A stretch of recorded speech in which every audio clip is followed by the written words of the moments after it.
is 5:30, so welcome everyone. Thank you so much for joining our quarterly open house. We are so excited that you are here today. This is really a time for you guys to ask us questions. We will share some brief information about our Child Life program, and then we are going to open it up to you guys to ask any of us any questions about our overall program. So today we have two amazing instructors and board members, Kristen Beckler and Kaylee Chang, and I will let you guys introduce yourselves. Sure. Hi, everyone. My name is Kristen Beckler, and I have been a child life specialist. I'm headed into year 25, so a long time. I've seen a lot of changes over the years, so I am excited about talking to you about our program because I think it's pretty awesome. I currently work at UCSF as a child life specialist 3, and I'm the student program coordinator, so I'm sure many of you have spoken to me about that. But I also teach child life theory and the child life play class at UC Santa Barbara. And then Kaylee, on to you. Yeah. My name is Kaylee Chang, and I actually, funny enough, back in the day, worked with Kristen Beckler at Stanford in the ER. So that's my most recent clinical experience as a child life specialist. I've been certified for 10 years and worked in a few different settings, leaning more into academics, more recently with having young children in my home. At UCSB, I teach the death, dying, and grief and pediatric care most commonly, and then a child life preparation course, which is really focused on setting you guys up for success when you are ready to apply and interview for the child life internship. So hopefully I'll see you guys somewhere along that path.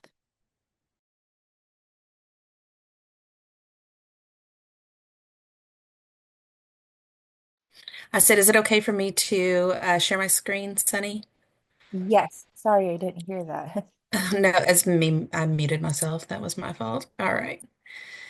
Okay, so hopefully you all can see the screen. So what we're going to do today in theory is go through, we're going to talk a little bit about the pathway to become certified. I know we get a lot of questions. I see a lot of questions in this Child Life Student Forum and Facebook just about the whole pathway, the process. It's very confusing. And so Kaylee and I are going to answer your questions and we're going to go through that pathway with you. Then we're going to do an overview of our program at UC Santa Barbara. We are a non-degree seeking program. We have a certificate program, which is a little different. So we can pair with a lot of your universities and teach all of those courses that are needed to be Child Life certified. So we're going to go over the courses that we offer. I'll talk a little bit about those. And then Kaylee and I can talk a little bit about the prep course. We'll talk a little bit about affiliation and what it means to be affiliated, and then just answer all your questions. Last time we did that, we had a lot of questions, so we want to make sure we leave time for that as well. All right, so Child Life Specialist Overview. This is straight from the Child Life website. I do highly encourage you all to get very familiar with the ACLP website. Let me just, Kaylee, are you going to be handling the chat? Okay. So I highly encourage you to get acquainted with www.childlife.org. That is the website for Child Life. I use it very religiously. It's where I keep all of my information. Every time I take a continuing education, I put it in there. It's a great place to keep information. So make sure you know the website well. So if you are not familiar, if you're just exploring what Child Life is, Child Life Specialist, our job is to help reduce trauma associated with being in the hospital. We provide a lot of preparation, education, diagnostic teaching, and support to children in stressful situations. We work in the hospital setting, we work in stressful situations. My cat is meowing in the background. So we do work with children, siblings, their families, really focusing on family-centered care and trauma-informed care. So that's kind of an overview of what we do in child life. There's so many different places. That's why we have so many amazing classes, so you can learn all about it. So, oh, what just happened here? Sorry. So the Child Life Roadmap, I've put over, we've got here for you. So this is what we're going to kind of talk a little bit about. So where do you start in child life? Where do you start learning and figuring out where to put all your classes and figure out if your classes count. There's the eligibility assessment, and we'll go into that in just a little bit about how to access the eligibility assessment, where they actually look at your coursework, see if anything counts. All of our courses that we offer at UC Santa Barbara are pre-approved, so they will count. The coursework, that's the next piece of this roadmap, is making sure that you have those 10 required classes as well as a bachelor's degree at minimum. The pre-internship experiences, we'll talk a little bit about what that means, practicum, work experience, things that you can do to show that you're ready for internship. And then, of course, internship is a 600-hour on-site, in-person experience where you are working directly with a child life specialist to learn the ropes. And then, of course, the child life exam, which tests all of your theory, your knowledge, your experiences so that you can be a certified child life specialist. So that's the roadmap. We're going to go through each of those and talk a little bit about them. All right, so this eligibility assessment, I think, let me know if you can't see when I click into a new page. But the eligibility assessment can be started at any time. I encourage students to start it immediately because a lot of you have already taken a child development class. Maybe you've had a family systems class and you want to see if it counts. Go ahead and hop in there. So what you're going to do is, can you see this next screen, Kaylee? Yep. Yes, okay. So this is all on the ACLP website, and of course it's in this slideshow as well, where you can click on, and they give very detailed instructions how to access this.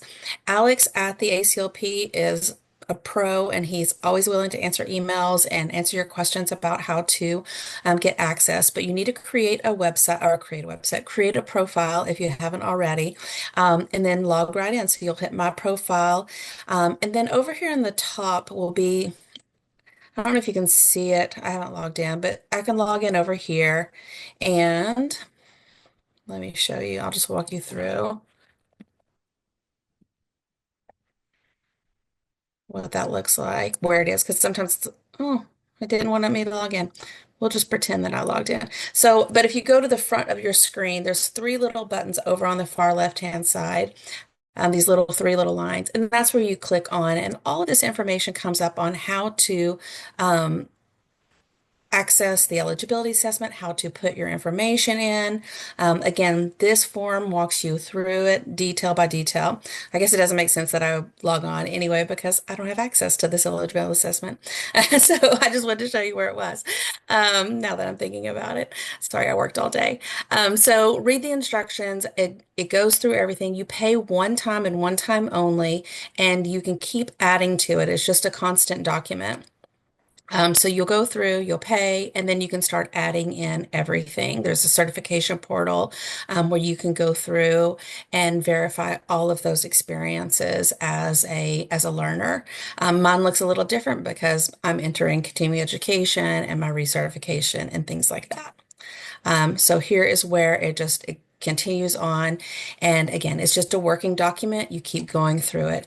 Kaylee, did you have anything to add about the eligibility assessment? Because we Yeah, talked a lot about it last time. yeah, one thing with the eligibility assessment, like if you pick like scaling back, like big picture, like what is the eligibility assessment? It's the way that ACLP can prove all of these, and actually get proof of all the steps, right? That like Kristen is talking about, right? So there's going to be certain things within the eligibility assessment that you can do right now, but other pieces that you won't necessarily be able to access right until you've completed that certain course or that you've done your hours of your internship, and of course then in preparation for taking the exam. One example I want to give, because some students are like, I'm like unsure of when to enter the classes, and like Kristen said, like you can do it at any time. So for, let's say, a hypothetical student who is completing their bachelor's degree in psychology, and they have a handful of courses that they for sure know are going to count towards these 10 child life courses. But there's a couple they're like, I'm not sure if that family systems class is the right one that would actually count. While they're taking, their classes, you can, once you've completed it, you can literally submit those classes you've taken where you're unsure, and they'll approve or decline. The piece that's really important to know is sometimes the title of the class is not all encompassing of what you're covering, right? So let's say it's child development birth through 18, like how we name it in at UCSB. That's obvious that you're covering birth through 18 years, right?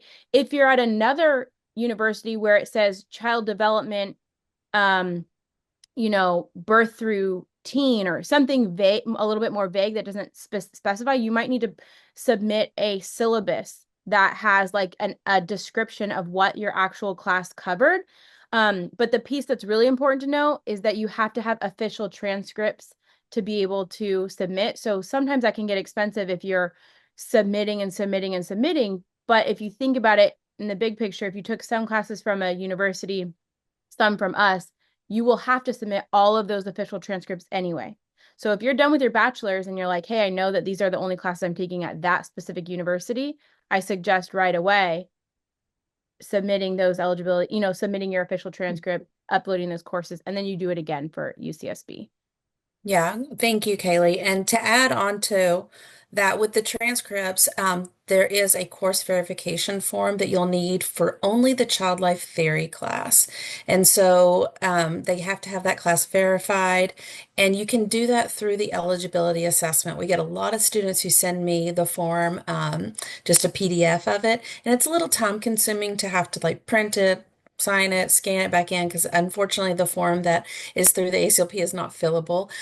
So it's so much easier to do it through the eligibility assessment. So once you take the child life theory class, you just assign my name, you say Kristen Beckler, or whoever teaches your theory class, our name will pop right up, and you can send it to me electronically. And so it's so much easier to do it that way. You do not need the verification form for the play class, grief and loss. We do get a lot of those sent to us, and Alex at the ACLP says just ignore them, because the theory class is the only one that you need to fill out for verification. Kaylee, did I cover everything for the verification? Yeah, Yes. okay. Yeah. And then we have some questions, and some of it we'll get to, but one, I think Sunny might be able to answer. Do we still have the medical ethics class? I don't, yes, we do have the medical ethics course. Okay, perfect. And let me double check and see when we are offering that. I think it's Okay. And then some of the other questions, I'm going to let Kristen finish and then we'll answer what isn't covered. Yeah, yeah, we'll get them all answered before we end. There was one that says, what's the process for getting internship approved? We'll go through that in a second. The statute of limitations on past coursework. I actually don't know the answer to that one, so maybe we can. Do you know, Kaylee? Yeah, there is not as of now. That could change in the future, but right now I have students who took classes 20 years ago that are able to get their courses approved. The only limitation is maybe 20 years ago, they don't still have their syllabus, and that could be a barrier. So Right. just keep that in mind. But no, Yeah. as of now, there's not a set time where your class would not be able to. Okay, great. All right, we'll move on with the courses. So the 10 courses that are required by the ACLP, you have to have your one child life course taught by a CCLS. So that is typically the theory course that we have at UC Santa Barbara. Sometimes it's called Introduction to Child Life. Sometimes it's called Hospitalized Child, but it must be taught by a child life specialist. So you have to have that course. Two child development courses, a family systems course, the play course, loss and bereavement, or death and dying. They're sometimes called different things. A research course, and it has to be all-encompassing research. It can't be just one type of research. And then three additional courses in related fields. And I'll show what we teach at UC Santa Barbara, so that you can see what some of those electives would look like and what we recommend. Kaylee and I have had so many students over the year as interns, as practicum students, and we really see what classes are kind of the best fit for the hospital setting, community setting, whatever you choose. So we can talk a little bit about that in a minute when we talk about our child life courses. All right, so clinical experiences, what do those look like? So there's a variety of different ones. The ACLB has created these pre-internship modules, and the pre-internship modules really just go through a variety of different educational opportunities and learning. So it kind of is almost like set up like a webinar, but it's more of just like activities and readings to learn a little bit more about the field. A lot of these internship modules are taught during practicums as well. I know that in the practicum at UCSF, we actually do the internship modules as part of our practicum. I wouldn't use those alone. I would actually, do those for sure because they are very helpful. They're good learning opportunities, but make sure you integrate that with some volunteer or work experience. Volunteering in the hospital, I say start that as soon as possible. Reach out to your local hospital, and it can be any hospital that has a pediatric unit. I do know that there's a lot of opportunities in the community as well. I think you can get some great experiences that way. But if you are going to be doing your internship in a hospital setting, I highly recommend having some volunteer experience in the hospital setting. It can be a very overwhelming experience being in a hospital and working with children who are very sick or maybe at the end of life or going through a very severe trauma. And being able to have that opportunity to volunteer and slowly integrate yourself into that experience by learning how to do bedside play, by learning how just to introduce yourself to a family or to a child, or introducing a sibling to what it's like to play in the playroom, are such great, rich experiences to lay that foundation. And just skipping that step, I think, can be a real challenge when you're headed into internship. Work experience is another way to gain experience. There's a lot of child life assistant jobs. I know when Kaylee and I were at Stanford, we had what were they called? Recreation coordinators. They were called recreation coordinators, and they ran all of the playrooms. They did bedside play with children. They helped a lot with special events. It was a really great job, and I have had a lot of students who have gone down to Stanford to do that job. We have a playroom, our child life assistant at UCSF, and she runs all of our playrooms programs. So it can be a very, again, rich experience working with children, learning about play and normalizing play.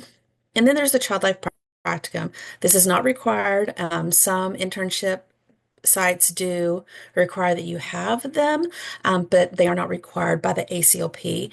Practicum is an experience to be able to shadow a child life specialist where you are just working alongside them.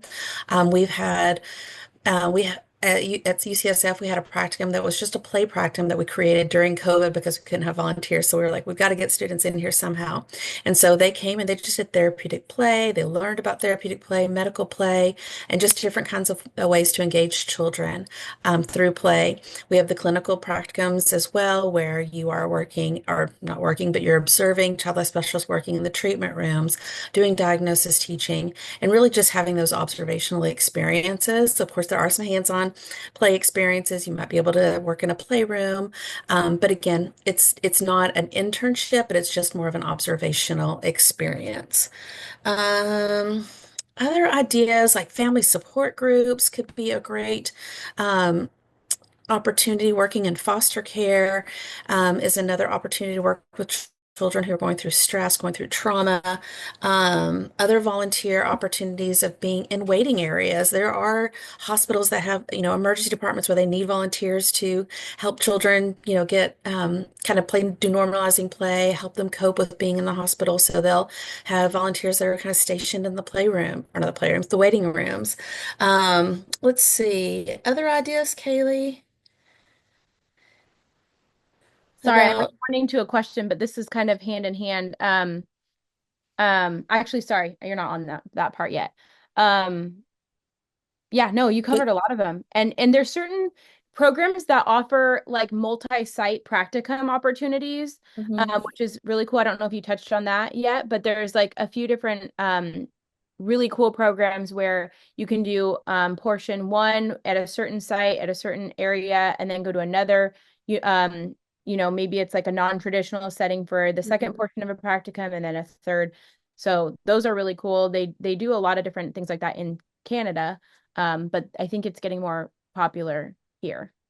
Yeah, yeah, and you'll find that if you're looking for these pre-internship experiences, a lot of us have renamed our practicums to pre-internship experiences. So if you're doing Googling, I would use that language. You can also use practicum as well, but make sure you're typing in pre-internship experiences because you'll see that pop up probably a little quicker because I know a lot of us are changing the language on our websites. All right, let's see. All right, so talking a little bit about us and our program, we are again, non-degree seeking. We want you to already have your degree or be in the process of getting your degree. Maybe your school doesn't have child life, but we have all of the classes that you need. So these are college level requirements. These are all master level required, or not required, but master level classes. We build a lot into our classes. Kaylee and myself and the other instructors work really hard to make these very rich classes. They are asynchronous, so you don't have to log in every week, but you will have a video recording. You know, my lectures can be anywhere from an hour to an hour and a half, sometimes even longer. If I'm sometimes I even do a double lecture because I have a lot to squeeze in, especially in that theory class. But you will get a video lecture from us where we're telling stories, we're giving theory, connecting the interventions that we do to developmental theory.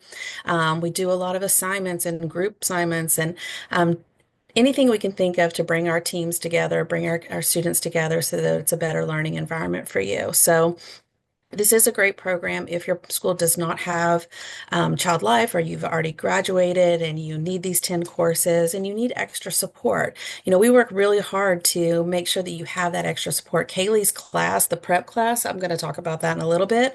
I cannot recommend it enough. My past two students are both from that program.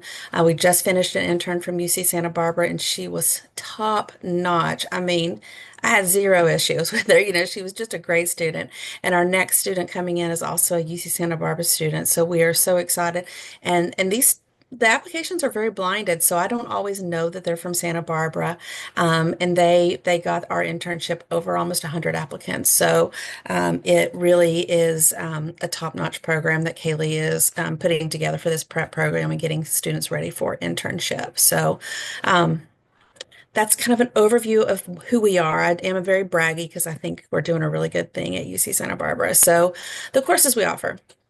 The Child Life course, we call it Introduction to Theory and Practice. We offer that course in the summer and in the winter, and we do multiple sections of it, so hopefully there's plenty of space for everyone. And this really is an overview of child life. We talk about everything from assessments to interventions to family systems or family-centered care, end of life. We really touch on it all. It's a huge overview of what we do in child life. We talk about play, medical play, a variety of things. Our child development courses, a lot of you come in with child development courses already taken, and that's fine, but we do offer the two courses that must be taken to meet the requirements. So those are options throughout the year. I don't have the sections and when they're offered. So if anybody wants to pipe in on when those are offered, feel free. Maybe we could add that to our slides before we send them out. The family systems class, that is also, is that offered twice a year, Sunny? Yes, I believe so. I'm on the site right now. So family system, it is offered fall and spring. Okay, fall and spring. I thought it was twice. So that is another great class that we offer that just covers quite a bit of the development of families and family-centered care, a very rich course. The play class, I teach the play class twice a year as well. That's summer and winter. We offer multiple sections. We talk about therapeutic play, medical play, play at the end of life, all sorts of things. I'm doing it. I'm adding this whole, if you're in my class for the winter, you're getting a whole new reboot. So we are doing a lot of play and working in trauma-informed care. So it's a brand new reboot in the winter, so that'll be a fun course to be in. I do have a group assignment, which is super fun. Life is a group assignment, so join us if you would like to. Kaylee offers the loss and bereavement, grief and loss class twice a year now, Three three times a times. year, Yeah, not in three the times a winter, year. but spring, Not in summer. the winter. So it is three times a year. And the grief and loss class is a little bit of a smaller class. And we do that on purpose because Kayla wants to be able to connect with everyone as much as possible. And with the bigger classes, it just makes it very hard to connect. And the grief and loss is It's a tough class to teach. It's a tough class to be a part of because you really are tapping into your own energy, your own life, and the things that you've been through your life. Because that's how you are going to be able to take all of the information that she's going to give you, connect it to yourself so you can connect it to your families that you work with. And then, of course, the research class, moving on, research methodologies in child life. It is all-encompassing research. It's not just one-centered focus type of research, which is what's required by child life. Research is something that I think we need to do way more of in child life, but there are quite a few child life specialists out there that are starting to really do lots of research projects. So if you are interested in research, this is an up-and-coming area. So I do encourage people to take that course. And then you have to have three additional courses. The ones that we offer the assessment preparation medical terminology class, and this just dives deeper into what you learn in theory. Theory, you're going to learn, again, an overview of all of these things, but being able to dive in deep, really go into how you assess patients, how you take those assessments and the understanding a child's development, understanding where they are developmentally versus chronologically, and creating a preparation plan, coping plans is it's just a richer class. And then, of course, medical terminology. I mean, that class saved me throughout my coursework because we are the ones that we take that medical information and we translate it for the families and make it in a way that they understand. So being able to understand what the doctors are saying, believe me, I still Google an awful lot to try to understand what in the world they're talking about. I just had to Google a whole preparation the other day. I mean, after 25 years, I did something for the very first time, a new procedure I'd never seen or heard of. So it still happens 25 years later. So medical term is a very important class to have. Let's see. The palliative care and hospice course is that's a great one to take because it really helps you understand the difference between grief and loss and end of life and what palliative care truly is, because palliative care really is about quality of life, working with children with chronic illness and who may have life-threatening illnesses but may not be end of life. So it's a wonderful course to really see and understand that difference because we're constantly advocating for people to understand what palliative care truly is because it does focus on the quality of life. It really is an integrated service and can be so supportive to families who need it. The children with disabilities in the healthcare system, I 10 out of 10 recommend this class. I think that it's so important for us as child life specialists to understand how to work with children with disabilities, how to work with children who have neurodiversity in that healthcare system because it's just different. It's a very overstimulating environment. Children can get easily dysregulated, and to have that background, to have that foundation, is again 10 out of 10 recommend it. And then of course child life and trauma is that's a once a year course, both those last two if I'm remembering correctly. Yes, those are once a year. Yeah. Yeah, so you have to really keep an eye out for when those are offered and hop on that train. But child life and trauma, thinking about trauma-informed care, working in a traumatic environment, again, another very rich option for those three additional courses. So we do have these great options, so you don't have to just have a couple of choices. So there are options to get those three courses. I say take them all, but you got to do what's financially able for.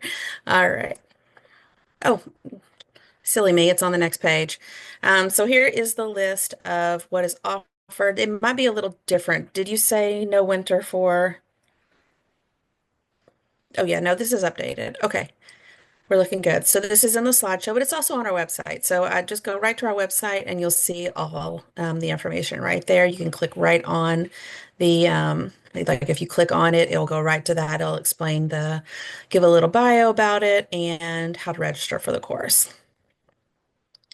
So the prep course, Kaylee, you want to talk all about this since this is your jam? Sure, we can talk about it. So, the prep course is live over Zoom. So all of our other classes are asynchronous, right? So you're able to watch the recordings on your own time. We have students from all over the world who are taking our classes. The prep course is specific and unique in that we want it to be live, and I'm giving live feedback as we go. So typically, it's broken up into 4 sessions, 2 hours for each session, which is a lot, but we have a lot to cover. It's usually a pretty small cohort, maybe 10 students at a time, and we're all live. We're all showing our faces. We're all engaging and interacting. Um, we talk about the eligibility assessment. I help you go into it and actually like cover the like hands-on workshop. Like we're sharing our screens and we're all giving each other feedback. It's very interactive. We're talking about the pre-internship experiences, right? Some of the students are really early on and just starting out their journey in child life. So I'm kind of helping guide what those next steps look like. Others have finished every other piece of the process and they're just trying to nail an interview for an internship. So it's totally dependent on where you're at in that it's up to you when you feel ready to take that class if you really want to dive deeper. One of my favorite parts of the class, which students hate and then love, is the mock interviews. So I tailor interviews specific to you and what hospitals you're applying to. If it's a practicum, if it's a volunteer role, if it's a interview, internship interview, and these are all hypothetical, right? And sometimes, like our last cohort, I had a student who had an interview lined up, and she was really nervous. We did the mock interview. She had the interview the next day, and she got the practicum that next week, which was really cool. Like that live, like, yay, you did it. But I'm literally there to just tailor everything to help you in those next steps because honestly, we created this course because it's really hard to be able to support you guys from remote, right? From this virtual world. A lot of us have many, many students, so it was something to be very specific to help you in your journey. And then the last session is just, hey, what questions do you have? What areas do you feel like you still need support in? And then I literally review your application, the Common App, and help give feedback. I'm not you got to do all the work yourself, but I'm editing and I'm kind of helping make sure that that looks appropriate. And I'm staying in communication with sites all around to ask questions. Hey, does this look good? What do you think? And I'm just trying to give the most like up-to-date feedback that I possibly can for that prep course. And the dates kind of vary depending on my schedule, but those will be out for the spring pretty soon. Great. Thank you, Kaylee, for covering that. Again, I cannot recommend this class enough. It has been so helpful for students. Again, I have more students that just really get so much out of the class, and take it, just do it. All right. So the affiliation process, I did see a couple of questions in there about the affiliation. We do require you to take 5 courses with us to be kind of part of that affiliation opportunity. So we are working to establish different affiliations. Kaylee is in charge of that. So what we ask you to do is if you are interested in us learning about a hospital in your community or a place that you would like to do an internship, and you've done your 5 courses with us, you're going to do the prep course, please reach out to Kaylee. I don't think I have your email right there, or is that right? Oh, it is. Okay, I looked Yep. like I spelled Yeah, it. that's right. I could post it too. Yeah. So email Kaylee and she will be able to look into your community and see if that is a place that we could affiliate with potentially. We are constantly reaching out to different schools and creating those affiliations with them if possible. So, we want you to be a part of it. We worked really hard to create something where we could provide support. Internship is hard. It just is. I've been the student program coordinator for several years at UCSF and before that at Stanford. Had many students, and it can be very stressful. It can be overwhelming, and having academic support is something that I now require at UCSF. I no longer take unaffiliated students because it's just it can be such a difficult experience to be all encompassing. You're not getting paid, you have homework assignments, you're working 40 hours a week, and having academic support, having someone outside of the system that you're doing your internship in, can be so helpful. We had one of our instructors this past semester supporting our students. She met with her once a week, and it made a world of difference. She was happier when she came back. She felt like she had her brain that may have been scrambled earlier in the day, but she came back and she was calm, relaxed. Everything just seemed to make sense. So having that outside point of view really does make a world of difference. I highly recommend being affiliated if possible and taking those 5 courses with us so we can be supportive to you. And we do that 5 classes because we want to get to know you. We want to make sure that we know who you are, what your learning style is, how we think you would do with your internship. And it just really makes a lot of sense for us to have that relationship with you before we can really provide that support throughout internship. Um, and so please ask your questions about internship or affiliation and any questions. This is a good opportunity to ask those questions, pop them in the chat, pop them in the Q&A if you want. Kaylee's got her email in there. In the I wanted to expand upon one question was about Canadian sites. And so oh, we absolutely will inquire with different Canadian sites. The requirement that most of them require is that you are a Canadian resident. So they're not going to take students who are from the United States into their internship programs. They really, really want to foster the community within the Canadian residents. So I do have students who apply for certain sites, and then the only difference is they do their internships a little bit different, where they do 300 hours at one site and 300 hours at another. So that would mean affiliating with two. So it's more challenging in the sense of you got to kind of like, apply, interview, and get accepted to one site, and then you have to do it again. So, but their pool is a little bit smaller because they are only working with Canadian residents. So let me know if you have any follow-up questions on that. yeah, there's an answer here about can we do our internship internationally or virtually?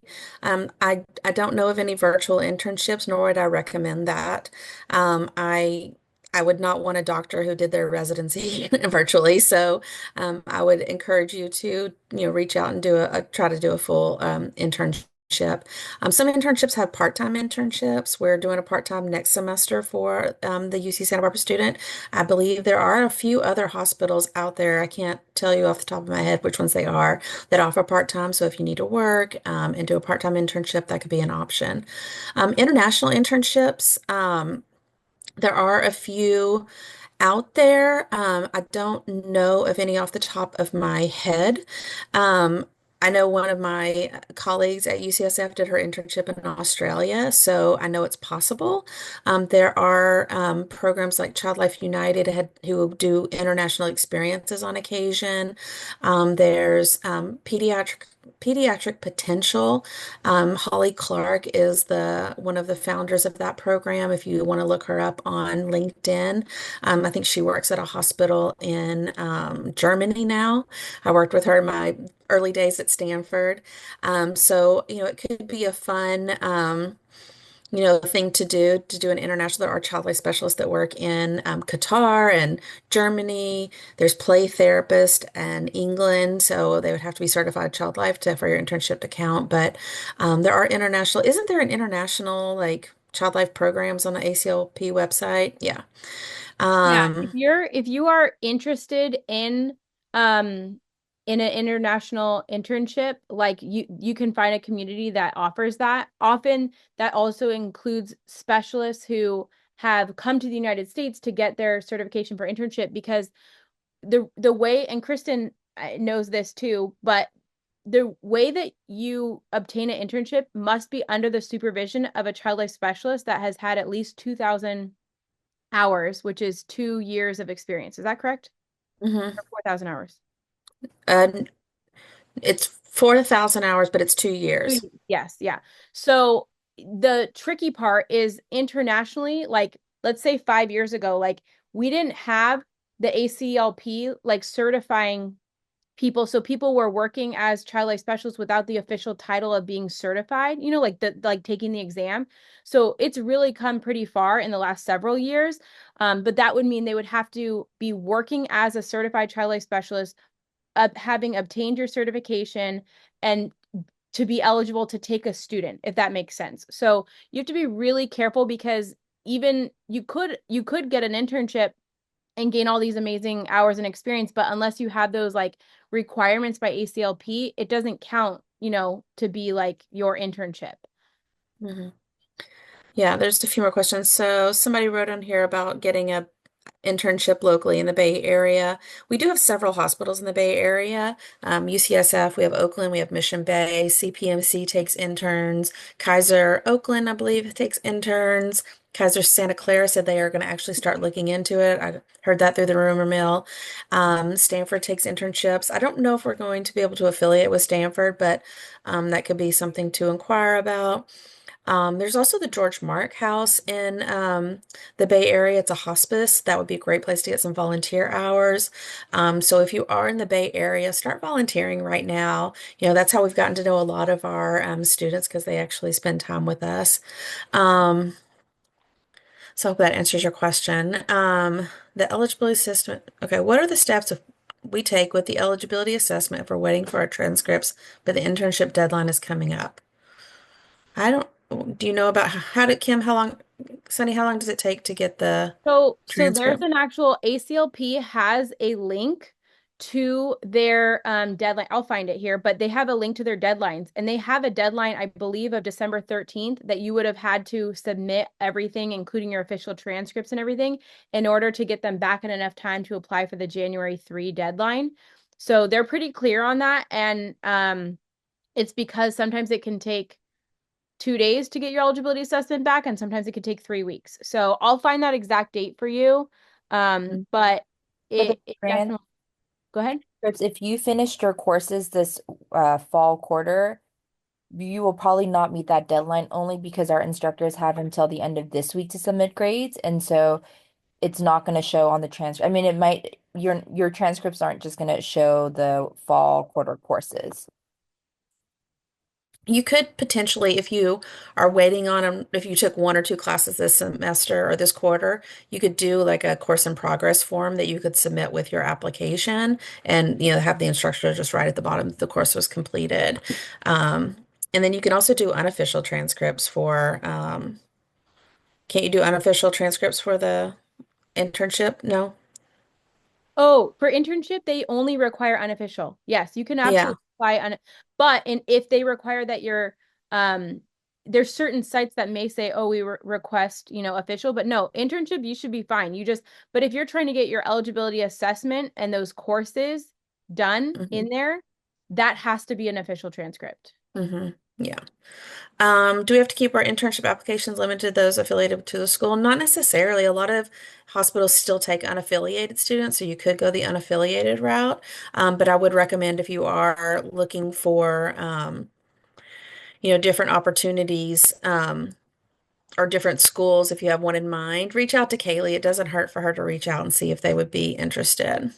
Also, one of the trends that we notice is a lot of hospitals are saying that they will affiliate with us once a student gets accepted into their program. And so, a year ago that wasn't the trend, but now the trend is more going towards that way where Kaylee has reached out to, I don't know, over 100 hospitals, hundreds. And the response is, oh, once a student gets in, we will affiliate. So, if there are hospitals that you're like, hey, we're really interested, let us know because maybe it's ho some of the hospitals we've already reached out to. Yeah, and the reality is interviewing is good practice. So I would say still apply to whoever you're interested in. And if you get an interview, amazing. That's really great practice as well. The exam for the prep class, you cover some of that in the prep, don't you? Not anymore. We don't cover the exam, and only Okay. because a lot of those students are so focused on the internship, but hmm it's something we're exploring for the future. And if there's enough students interested, I think that we could definitely create something for the exam preparation. Um, but just for peace of mind, the certification exam is created for entry-level child life specialists. And so the goal is that if you have taken the coursework required by the ACLP, if you have done your internship and you have an internship that was engaging, especially if you are affiliated with us, where we have a course that partners with that, like you will be set up for success, right? Like that is hmm the goal. Um, but it is something we've, talked about doing if there's enough interest. Yeah, the working experience, we talked a bit about that. That was all the pre-internship experiences we spoke about earlier in the open house. If you can do a practicum, that's great, but I'd just say start volunteering right away. Hospice organizations are great as well. Early intervention, I think that's always a good experience working with kids, but I do highly recommend trying to get some hospital experience in there. I'll answer this next question about like Mhm. not affiliated. So, um, I just sent a list, and I'll send it here too. This is a huge, and this might not always be up to date, so you got to kind of also do your research, but this is a great starting point if you're like, do are there internships even offered? This is a site that covers Canadian and United States internships and hospitals listed, and it'll tell you right then and there, like, do they have student programming? Do they offer a practicum? When is it offered? Do they offer internship? When is it offered? And then it has their email. Do not go and email every single one of these sites asking questions. If you have questions about the sites, email me and ask, hey, like, let me tell you, like, the what I envision for next steps. If you're a student and you're like, hey, I have taken my 5 required classes from ACLP. I'm eligible to, or from UCSB. I'm eligible to be a student who is affiliated. I'm willing to sign up for the supervision course if I am accepted to an internship site. Then you would email me and say, hey, I'm interested in, here's my list of 3 sites that I'm interested in, right? Applying. And I can give you that live feedback right off the bat of, hey, I worked with this hospital and yes, they're willing to accept a student. So I encourage you to apply as an affiliated option. Or you know what? Let me tell you some of the feedback that I get. Some are saying, hey, no, this student, for our program has to be enrolled in a graduate level degree seeking program that is local to our local to our site. So maybe only taking students within the New York area or Michigan area, right? And that's something we can't help you with because unless you're, taking classes elsewhere, that wouldn't apply to us.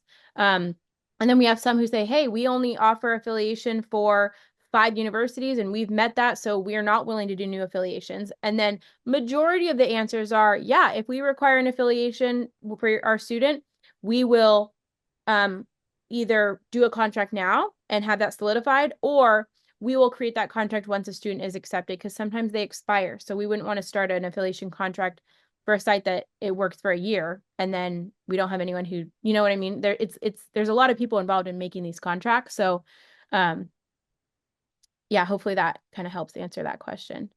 And then somebody asked a question earlier about, yeah, I think you answered it, Kristen, but the Bay Area, like being competitive. What you have to kind of realize, and this is kind of when I was even doing my internship, it's this kind of wake up call of like, wow, this field is highly competitive. And it kind of will, the pendulum is going to swing between the competitiveness of, you know, getting an internship or getting a job. For me, at this certain time when I was applying for internships, it was a little bit easier than it is now to get an internship, but it was a lot harder to get a job, right? Like, so it kind of swings. And I think there's this universal understanding that people in the clinical world understand and academic world that we want it to be easier for you. So the whole idea of this whole community-based internships changing, there's a mention of that here or there, is to broaden that option, right? To give you more opportunities to obtain your internship, right? So we're all of us who really care deeply about you guys and how, we're very passionate about wanting to make this as easy as possible because we know this is a field that you feel, like you have to have the right when you're called to child life, it's like it's so you're passionate about it, right? So we want to make it easy for people who are passionate about this field to be able to do these next steps. Um, with that being said, you'll have to kind of be cautious and careful. Like when Kristen talked about the virtual internship, like it's true, right? Think about like if in the end you want to be a certified child life specialist working in the NICU or working in the PICU or working in the ER. If you're applying for a job there and you did your internship at a community-based school, you would not be their top candidate because you don't have hands-on clinical experience working with pediatric right in the hospital setting. So you have to kind of think about it. If you're thinking, I want to be a child life specialist in the school, then of course a community-based internship would totally make sense, right? That's in alignment. But you cannot expect to do a community-based internship or something that is outside of the actual hospital setting and then obtain a job in the hospital setting, right? It might happen, but you'd have to, like really catch up on some of that experience that you would really only get if you're in the hospital setting.